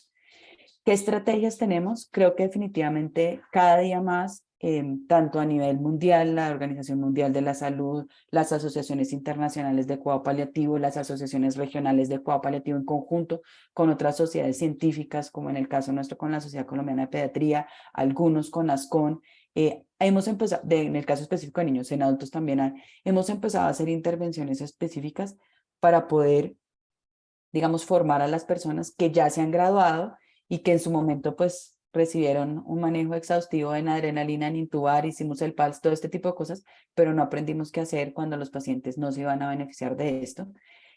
También, como mencionó Miguel, está en la nueva legislación para incluir todo este tipo de formación desde el pregrado, que finalmente es, digamos, como debería ser, es decir, morir realmente es tan natural como nacer. Todos estamos muy entrenados en saber manejar el nacimiento, trabajamos fuertemente en disminuir indicadores mejorar más bien indicadores de mortalidad perinatal, mortalidad materna y mortalidad neonatal, pero realmente nos cuesta mucho trabajo tener ese otro componente. Entonces, definitivamente se ha venido trabajando en eso. Yo creo que los estudiantes son como la gran responsabilidad, ¿no? Y creo que es lo que dices tú y lo que mencionó Miguel, y de alguna manera hemos mencionado a todos, y es que definitivamente ya nosotros hubo muchas cosas que no conocimos y tenemos que desaprender para aprender, pero los estudiantes están aprendiendo de entrada y eso es una cosa maravillosa. Creo que ese es un grupo de personas que tenemos que capacitar. Creo que tenemos que trabajar fuertemente también, cada uno dentro de su propia especialidad, en desmitificar la muerte. Y el otro día hablábamos con Ricardo ampliamente que cuando uno habla con los pacientes oncológicos, uno hace un trabajo gigante para desmitificar la cura. Es decir, lo que desaparece es la cura. El fantasma es, se iba a curar, pero no se curó. Pero cuando nosotros estamos hablando con pacientes con enfermedades crónicas, a veces casi que toca desmitificar la muerte, porque la muerte está presente, limita una serie de toma de decisiones, pero en el momento específico en que el paciente va a fallecer, no sabemos qué hacer. Entonces creo que tenemos que trabajar en eso y un poco volver todo este cuidado de el final de vida, algo que si bien necesita una labor específica y especializada, no es exclusiva del paliativista pediatra o del paliativista de adultos, sino que debería ser tan básica como que cuando uno es rural sabe atender un parto, ¿cierto? Pero ¿cuántos de nosotros sabíamos realmente sedar un paciente para una sedación paliativa? Yo no. Si alguno lo sabía, pues qué bueno, pero creo que no era eso. Entonces creo que la gran responsabilidad es tratar de ayudarles a desaprender a los que, como hicimos nosotros, a aprender algo nuevo, enseñarles a las nuevas generaciones y siempre mantener un respeto muy grande, porque así como es importante cuidar el nacimiento del puerperio, es importante cuidar la muerte y el duelo. Eso creo yo que es como una de las cosas más grandes. Gracias, Magis. Miguel. Quisiera agregar sobre esas habilidades, que es uno de los motivos también más frecuentes por los que me llaman en el hospital, y es el tema de comunicación, ¿sí? Siempre llaman al paliativista porque habla bonito, porque es el que sabe dar la mala noticia, porque los pacientes sí le creen y creen que es algo exclusivo del paliativista y como que tenemos como un poder mágico que permite llevar a ese tipo de comunicación. Pero lo que hay que entender es que la comunicación es una habilidad, ¿sí? La comunicación de malas noticias es algo que podemos aprender, como decía María Elena, como podemos aprender a intubar o atender un parto, ¿sí? Y que la forma de aprenderla es estudiándola y con entrenamiento y con prácticas y leyendo sobre ella y formándonos, ¿sí? Entonces de allí la importancia de todo lo que hablamos de currículos, pregrado, posgrado, que definitivamente tenemos que formarnos también muy importante en comunicación y sobre todo en comunicación de malas noticias, ¿sí? Probablemente ninguno de nosotros la recibió. Yo siempre le digo a mis estudiantes, la mayoría aprendimos a comunicar, entre comillas, cuando se nos moría el primer paciente de estudiantes o de internos y el profe nos decía, vaya, cuéntele a la familia que se murió, ¿sí? Y no para que aprendiéramos, sino porque él tampoco sabía hacerlo, ¿sí? Entonces esa tirada al agua definitivamente es traumática y definitivamente no es la forma. Entonces es una obligación hacerlo y lo podemos hacer bien. Y como decía el doctor Kassel, que es una de las frases que también recordamos mucho los paliativistas, que la comunicación en salud es tan importante como puede ser el bisturí para un cirujano, ¿sí? Podemos hacer mucho beneficio con lo que decimos, pero también podemos hacer mucho daño. Y yo le digo a los estudiantes siempre eso, normalmente cuando usted va a tener algún problema, una demanda, eso que tanto le tenemos ahora miedo y todos siempre estamos actuando a la defensiva, probablemente el problema no va a ser por el medicamento que usted puso o no, por el procedimiento que usted puso o no, sino por lo que le dijo al paciente o por lo que le dijo a la familia o por lo que no le dijo o por esa comunicación no verbal, esa mala cara que le hizo ese paciente. Entonces, definitivamente es muy, muy, muy importante el tema de comunicación. Y segundo, para cerrar, alguien había preguntado por experiencias exitosas que hemos tenido. Definitivamente en este proceso de 3, 4 años que llevo acá en Neiva, en esta región, hemos podido ir adelantando. Yo trabajo muy de la mano con el bioeticista de mi hospital Acá en Neiva ha pasado como un fenómeno particular donde bioética tiene una relevancia clínica y hace intervenciones y piden valoraciones, y trabajamos de la mano con el doctor Néstor acá en el hospital.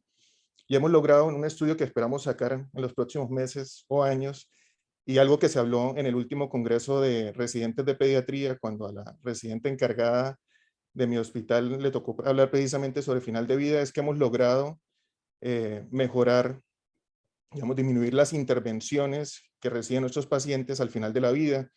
Y es así como los pacientes que fallecían antes en mi hospital llegaban por encima del 90%, se le hacía, por ejemplo, reanimación cardiopulmonar, 90% todos, sin importar las condiciones en las que estuvieran, sin importar si realmente se beneficiaba de esa intervención o no. Y en este proceso de 3, 4 años que hemos estado haciendo intervenciones y abordaje con esta familia y con estos pacientes, estamos ya alrededor de un 50%. Entonces, definitivamente, el cuidado paliativo, la bioética, el abordaje que podemos hacer tanto como pediatras como especialistas en cuidado paliativo puede llegar a tener, digamos, ese tipo de impacto en el trabajo que hacemos día a día con nuestros pacientes y con sus familias, entendiendo que son decisiones que se toman de forma compartida y en pacientes en los cuales definitivamente se queda claro que ya esa reanimación no tiene ningún objetivo y solo puede llegar a implicar más sufrimiento para ese paciente y para su familia. Entonces quería contar esa experiencia y esos datos que hemos tenido acá en Neiva. Bueno, gracias, doctor Bayona. Creo que, Natalia, ¿tienes creo que alguna Ricardo pregunta estaba más? alzando la mano. El doctor González, adelante. Que no, que ya. No, es que creo que no puede hablar, es que ya. Sí. Doctora, Ya, quisiera... ahora sí. Qué Bueno, pena que dale. es que me quitaron el audio. ¿Será que tengo fama de que hablo mucho y me dijeron, vea, ese man no lo dejen hablar, sino hasta Te cuando bloquearon. nosotros... Para nada, doctor. No, miren, una cosa, un aspecto, un apunte muy concreto. Hablando un poco de lo que se mencionaba de las habilidades. Mi primera profesora de cuidado paliativo pediátrico fue una enfermera y a mí me llena mucho orgullo recordarlo y pensarlo. Y eso fue en el Garrahan, en Argentina, y fue Mercedes Méndez, nosotros le decimos de cariño Mechi. Y a mí nunca se me va a olvidar la primera enseñanza que ella me dio, y es: lo mejor que usted puede hacer es tener una silla al lado de su paciente. Esa es la mejor herramienta. Entonces, a veces no es fácil de conseguir, esto puede ser una cosa o cosa, pero no es cierto. Vaya, consígase una silla, termina uno sentados en la caneca si no lo regaña el área administrativa. Pero creo yo que es una de las mejores herramientas. Siéntese al lado del paciente y cállese, escúchelo, porque eso se trata de ellos y no de usted. Creo que esa es la mejor enseñanza que me pudo dejar ella. Quería aportarles eso, nada más. Gracias, Richie. Yo quisiera preguntarle a María Adelaida, como presidente de Asocupac, y bueno, como líder en este momento, digamos, de todo lo que se está llevando a cabo en el país desde la asociación, ¿qué nuevas áreas de intervención en cuidado paliativo pediátrico se han ido ampliando tanto a nivel mundial, pero específicamente en Colombia?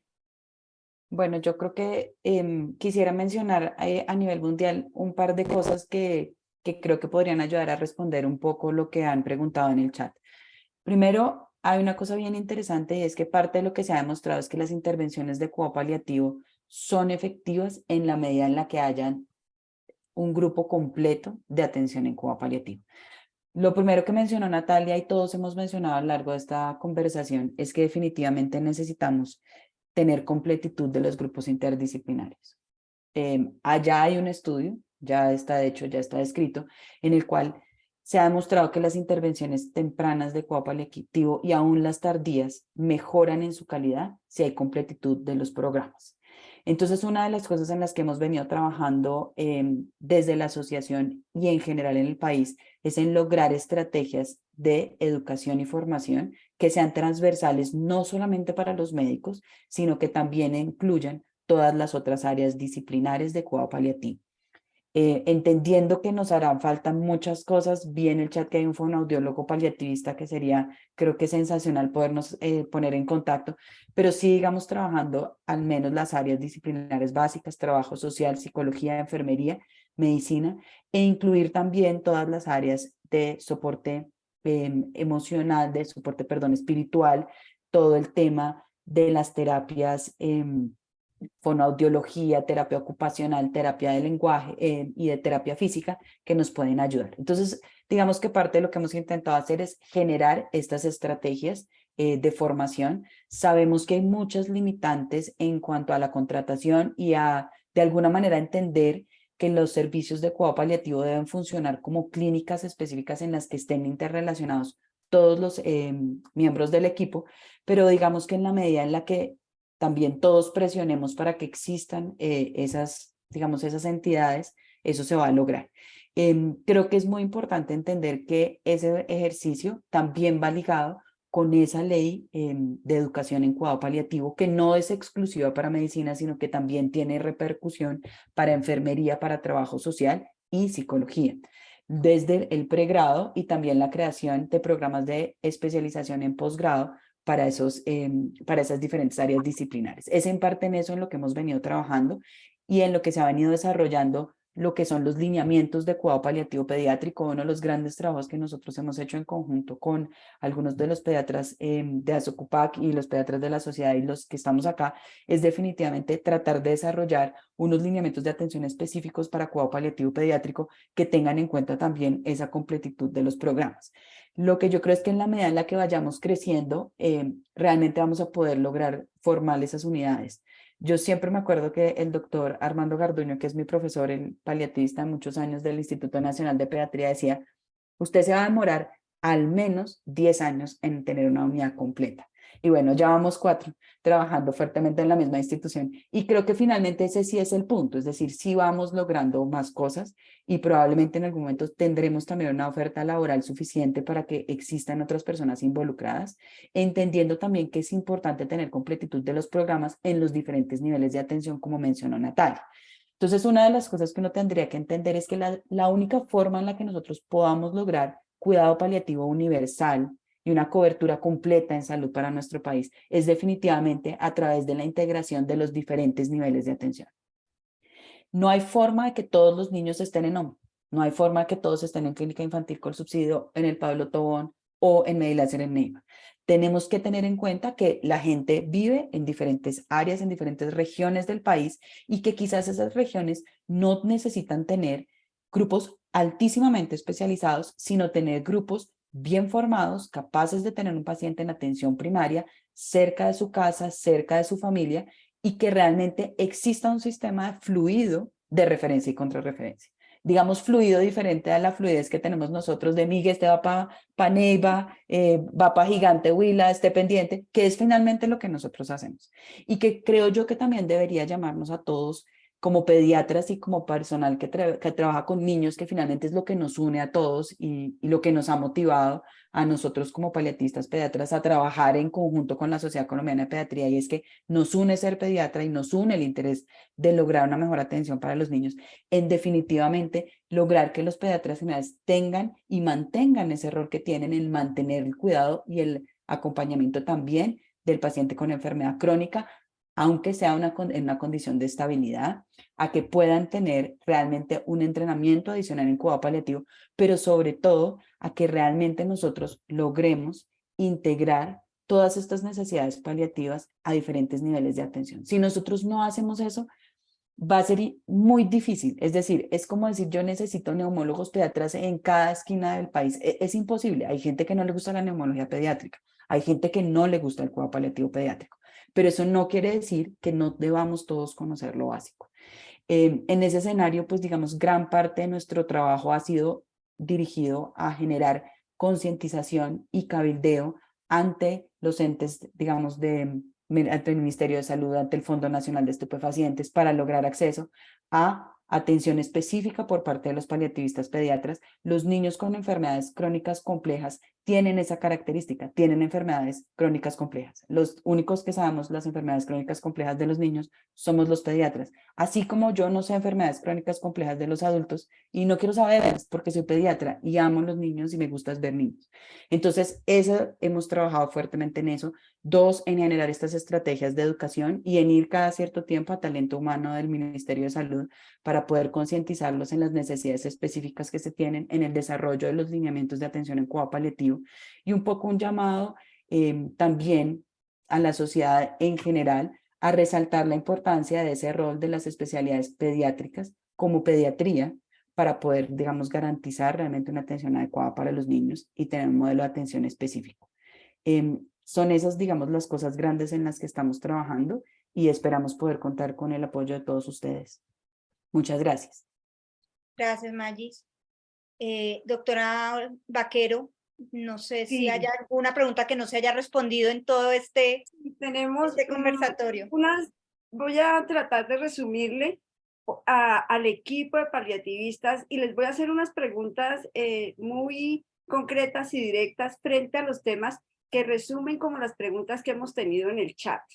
Para la doctora Lopera, me gustaría que nos hablara un poquito de algo que le sucede a los equipos de paliativistas. Y es que en general se trasladan muchas decisiones de la atención de los pacientes que no debería ser de cuidado paliativo, sino del equipo tratante. Pero como dijo el doctor Bayona o el doctor González, es más fácil decirle a otro que haga o que decida o que hable con la familia, cuando de pronto lo ideal es que nosotros como equipo de pediatras, médicos, tratantes lo hiciéramos. Entonces quisiera oír a la doctora Lopera que nos hablara un poquito sobre esto, de cómo los equipos de pediatría y los equipos tratantes podemos lograr no trasladar eso a los paliativistas. Claro, no, es súper interesante la pregunta y qué bueno que la hiciste porque finalmente ocurre frecuentemente esa idea de lo que decía Miguel, de que ellos hablan más bonito, ¿cierto? O de que de pronto llegan más fácil a hacer una mejor empatía con las familias, en algunos casos facilita, pero realmente el trabajo de la comunicación y en el caso de las malas noticias puntualmente no es de una persona en sí, ¿cierto? La mala noticia por definición debía ser dada por el médico tratante, idealmente, ¿cierto?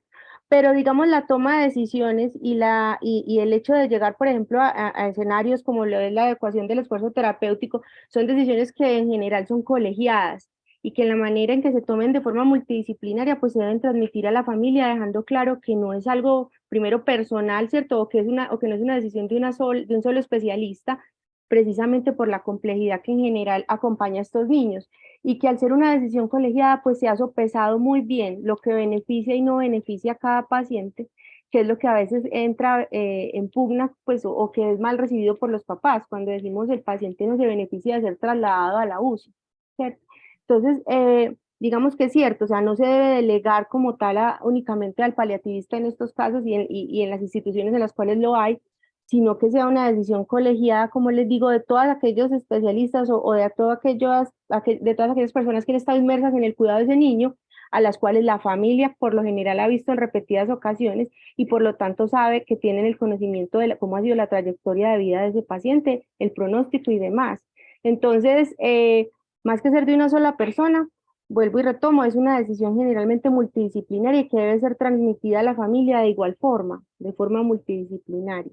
También obviamente escuchando siempre, y aquí tomo un poquito un tip de comunicación, escuchando siempre hasta qué punto y qué han entendido del proceso de su niño.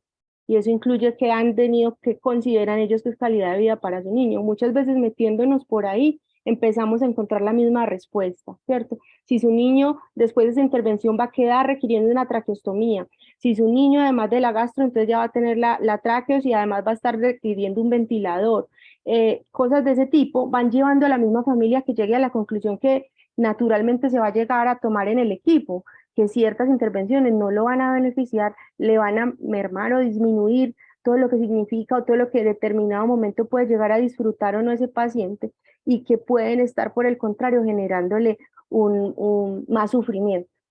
Entonces es algo multidisciplinario. Gracias, doctora Lopera. Voy a invitar a la doctora Natalia Perdomo para que nos cuente un poquito sobre nuestro diplomado con la Sociedad Colombiana de Pediatría y ASOCUPAC. Un diplomado que yo creo que para todos nuestros invitados y nuestros asistentes al webinar va a ser de especial interés, porque aquí tengo unas preguntas muy especiales o más como unas grandes inquietudes que se han presentado en el webinar y es cuándo realizar procedimientos que no, o sea, muchas veces lo que se realizan con estos pacientes son procedimientos que no los benefician, pero de pronto es más fácil decirle a la familia pues vamos a tratar de hacerle esto, pero Natalia lo dijo muy bien en su conferencia. O sea, tenemos que tener, o fue alguno de los doctores también lo dijo, es los procedimientos deben ser adecuados a las necesidades del paciente, no a las necesidades del médico. Entonces, Natalia, aquí yo tengo unas conclusiones que el equipo de las personas presentes han llevado, y ustedes también, pero me gustaría que nos hablaras de este proyecto que se tiene con Asocupad y la Sociedad Colombiana de Pediatría, y que nos permite trabajar mucho de esa forma interdisciplinaria, interprofesional, que estamos llamados a tratar. Bueno, doctora, primero, un poco uniendo con lo que decía Juliana, sí, una de las grandes cosas con las que nosotros nos enfrentamos es a esas adecuaciones de objetivos que muchas veces de forma errónea se creen que son varitas mágicas o cuestiones del momento, entonces nos vamos a sentar todos a decidir hoy si ese paciente lo vamos a reanimar o no, y realmente estos son procesos que requieren de intervenciones con las familias, y por eso es tan importante que nosotros los conozcamos con tiempo. No en el momento de la toma de decisiones, no podemos tomar decisiones sobre pacientes y familias que no conocemos. Entonces esa es otra parte de por qué es necesaria la intervención temprana de los equipos de cuidado paliativo. Bueno, porque cuando lleguen, decisiones se toman todos los días, pero cuando lleguen estas tomas de decisiones difíciles, es necesario que la familia nos conozca, que nosotros conozcamos a la familia, que haya una comunicación adecuada, una empatía y una credibilidad, ¿sí? Tanto de la familia hacia su equipo tratante como de la familia hacia el equipo de cuidado paliativo. Es un poco como uniéndolo a lo que decía Juli.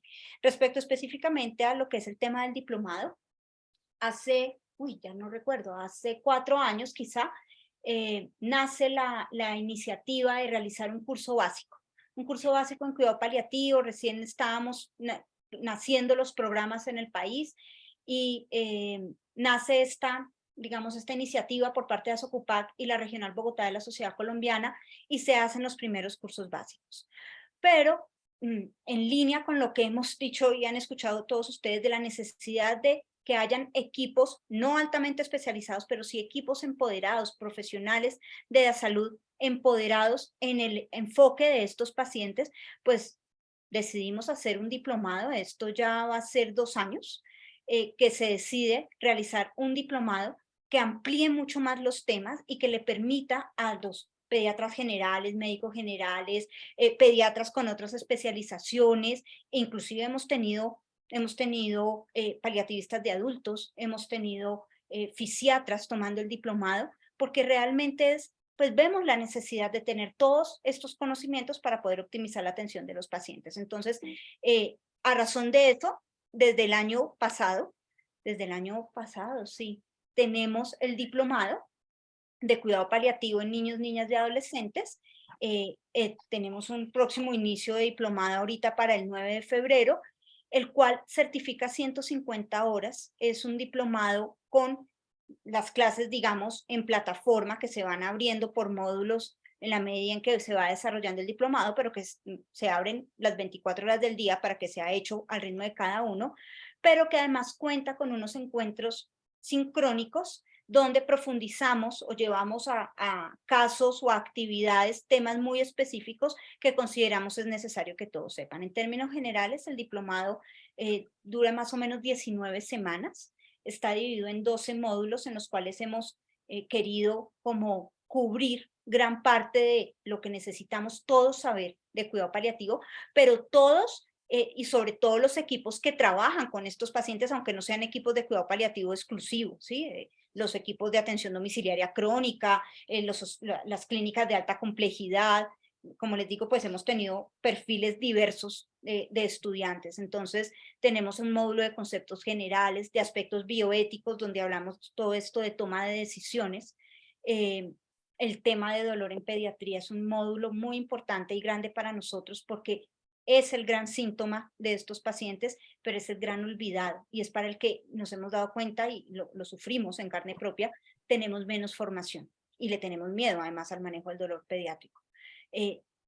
Todo lo que es la interdisciplinariedad e integralidad, entonces los conocimientos de enfermería que debemos tener nosotros y que enfermería debe tener de cuidado paliativo, el aporte de las diferentes terapias, todos los aspectos psicoemocionales y espirituales de la atención de estos pacientes, todos están incluidos a lo largo del diplomado.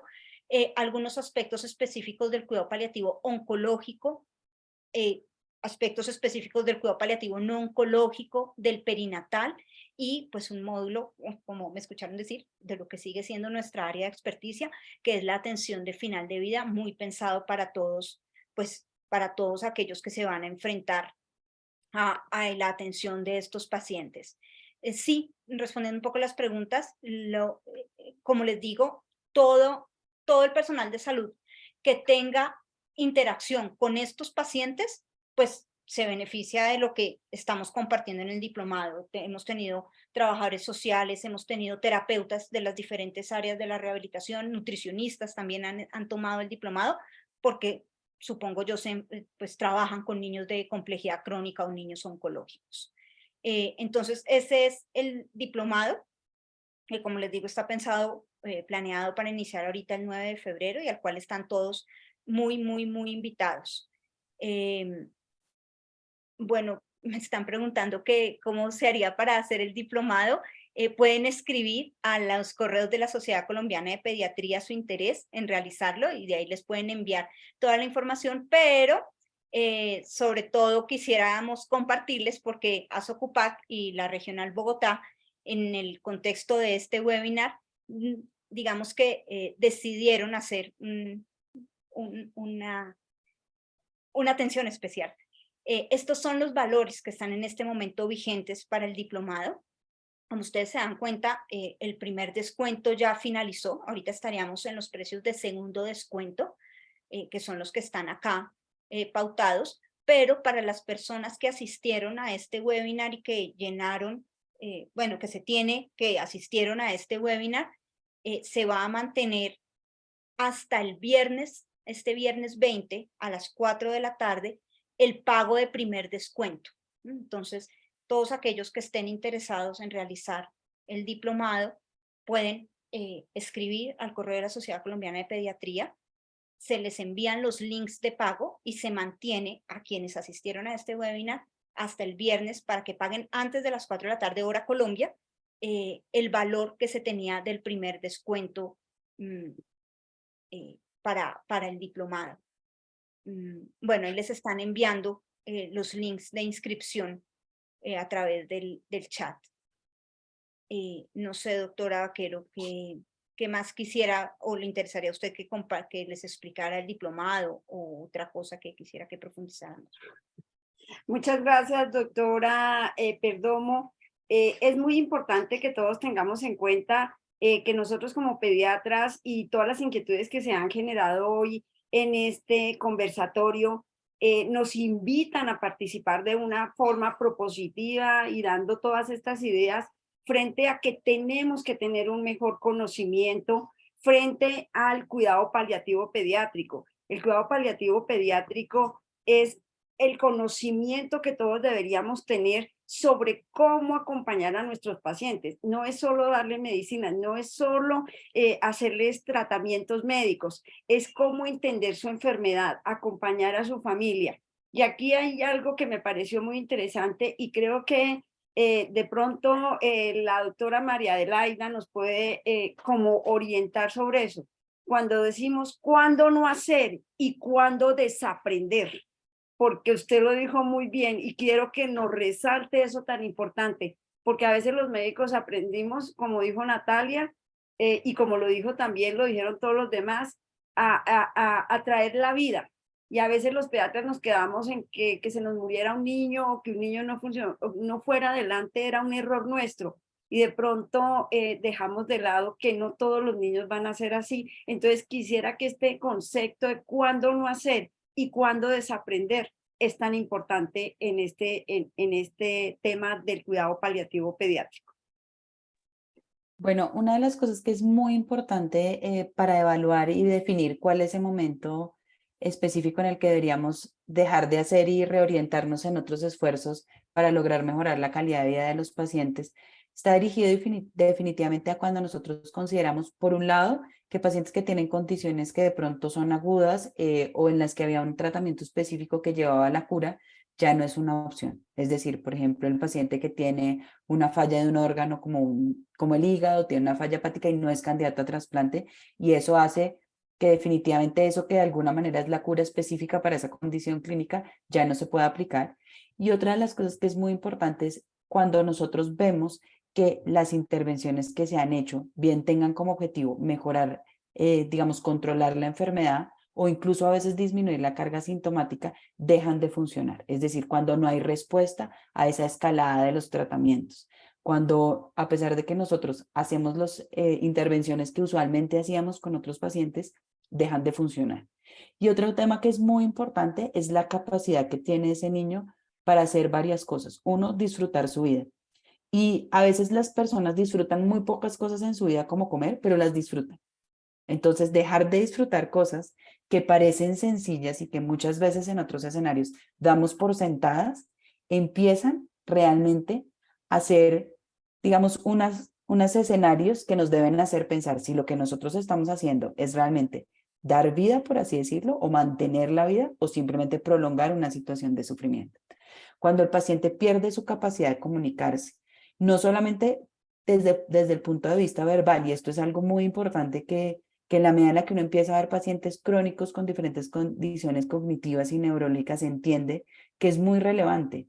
Es decir, habrán muchos pacientes que no hablan, muchos pacientes que no dirán, doctor, yo no quiero que me haga esto más, pero aún esos pacientes hay un porcentaje que logra comunicarse, que logra disfrutar su vida y que logra de alguna manera tener una interacción con otras personas. Cuando eso se pierde, definitivamente estamos enfrentando una situación de no hacer más bien. Digamos, situaciones, cosas para prolongar la vida.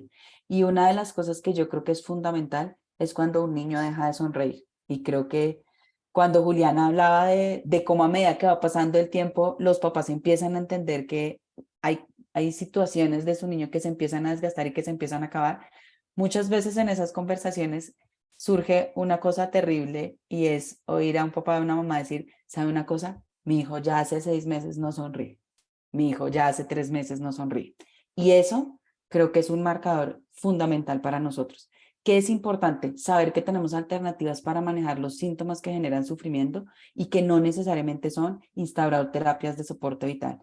Una de las cosas que yo entendí es que muchas veces digamos, en la falta de diálogo que tenemos incluso nosotros entre el mismo y el equipo médico, entonces el paliativista dice, ¿sabe una cosa? Es que ustedes no saben, ustedes solo quieren hacer. Y los intensistas dicen, pero ¿cómo no intubo un niño que tiene disnea? ¿Sí?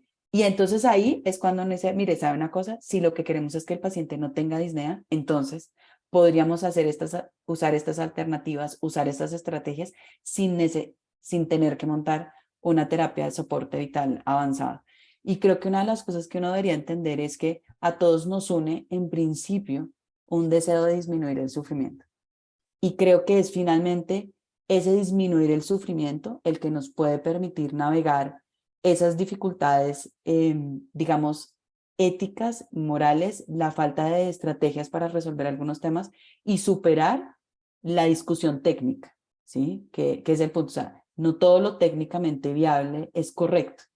Y creo que ese es el punto. Es un poco tratar de reconocer el sufrimiento en el otro y entender que la dignidad no es algo que nosotros reflejamos en las otras personas solamente, sino es algo que viene de cada persona hacia afuera y que lo que para algunos es motivo de dignidad, para otros no lo es, y de alguna manera nuestra posición no es juzgar eso, sino tratar de defender la dignidad de nuestro paciente.